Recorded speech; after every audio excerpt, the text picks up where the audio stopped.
Hi everyone, I'm sorry if there's background noise. It's hard because I live on a main road and I don't have anybody to record me, so I just have to do it like this. All right, my name is Skylar and I'm going to be doing my presentation on Race to the Top. So what is Race to the Top? Race to the Top is a $4.35 billion United States Department of Education competitive grant, and it's given to states as an incentive to reform their education systems. The history behind Race to the Top, it was created to reward innovation and reform in states and local K-12 education. It was funded by the Ed Recovery Act, and it's also a part of the American Recovery and Reinvestment Act. It was enacted by President Obama and Secretary of Education Arne Duncan on July 24th, 2009.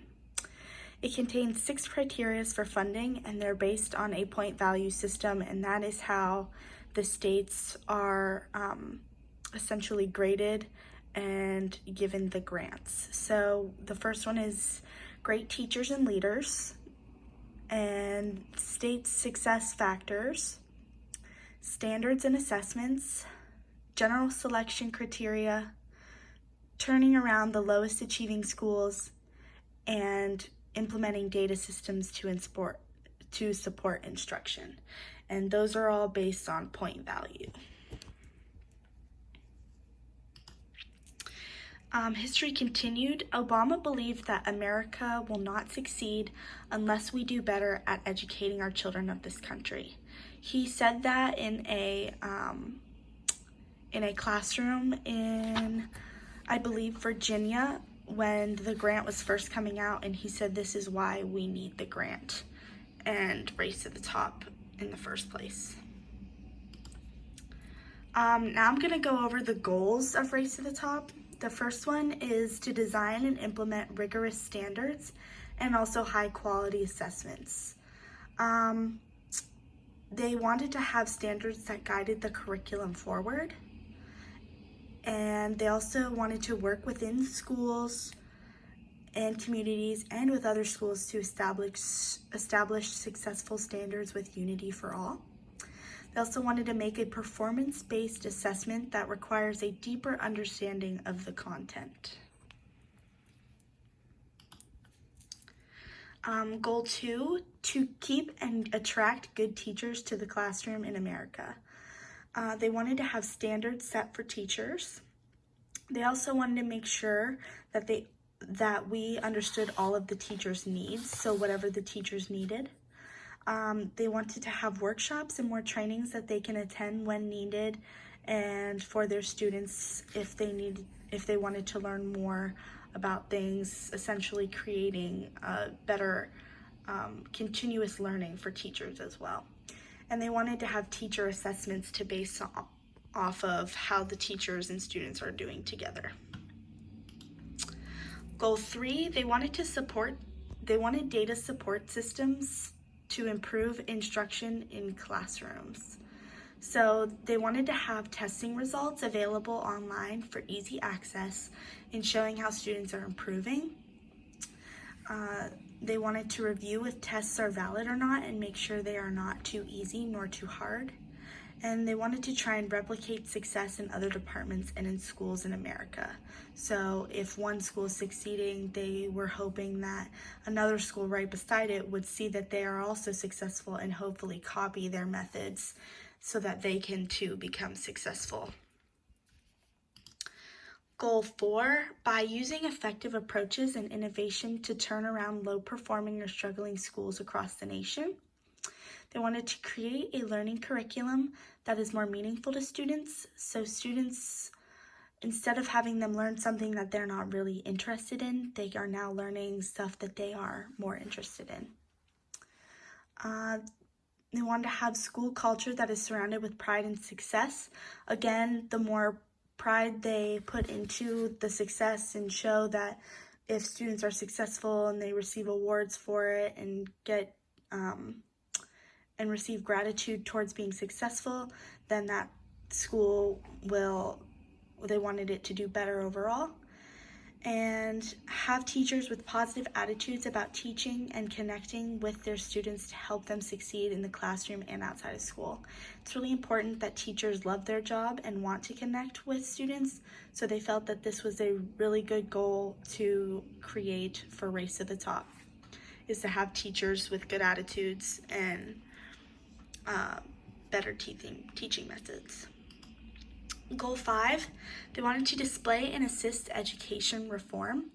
They wanted to work with businesses around the area and support school districts. So even after the grant is over, they wanted businesses around the areas to help support the schools still.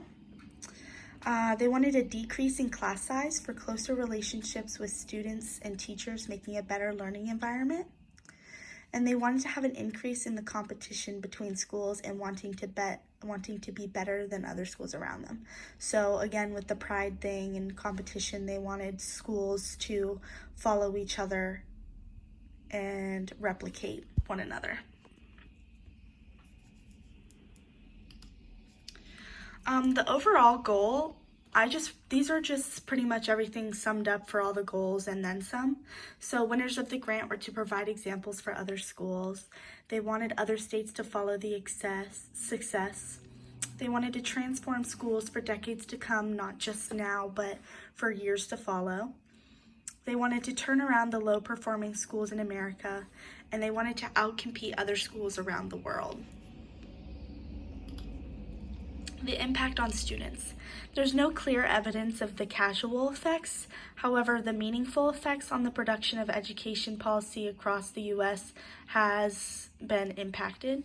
And also, it created a better learning environment for students, with the teachers being more qualified. They actually essentially learned better, so it did impact students in that way of a better learning environment, and even increased graduation and college success rates.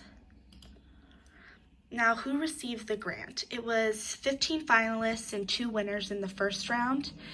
That was Tennessee and Delaware, and then after 3 rounds, overall 18 states had won the grant. And that leaded with 22 million students affected, making up 45% of the K through 12 education system. And I think that that's a good number, because 45% more of students are now able to graduate and get a better education than they were before. So even if it's not all of the students, it's still 45% of them. Now here are some statistics. I added who won what. So as you can see, phase 1, Tennessee and Delaware, and then phase 2 right here, and phase 3. And then these are just some stats, and then these are the states in which were competitive, not really competitive, and then the red states are ones who didn't even qualify for the grant. And I thought that was really interesting to see. All right, successes in pros. It improves quality of teachers. It puts standards in place to improve learning. It improved student and teacher performances, and it created qualified teachers. And most states successfully integrated multiple data systems, which was one of the main goals that Race to the Top wanted to imply. Now, some problems and some cons. Standardized testing can be an inaccurate way of measuring teachers' effectiveness. More rigorous curriculum could leave kids behind. Instead of pushing them forward, they could get left behind and ultimately not succeed as well as they wanted them to. Students could be labeled at a young age, and this could mean that they could be labeled not to be capable of going to college or other labels. And this creates a lot of pressure on teachers. It's a lot to put the success of students on someone's job, and putting teachers into a stressful environment is not ideal. Learning gains are not the only component of this system. There are many more that need to be taken into consideration when giving this grant. And I included this quote from Texas Governor Rick Perry, who had some criticism against Race to the Top, because I felt that it was necessary to add what someone was feeling towards it. And he said, "We would be foolish and irresponsible to place our children's future in the hands of unelected bureaucrats and special interest groups thousands of miles away in Washington." And these are my sources. Thank you.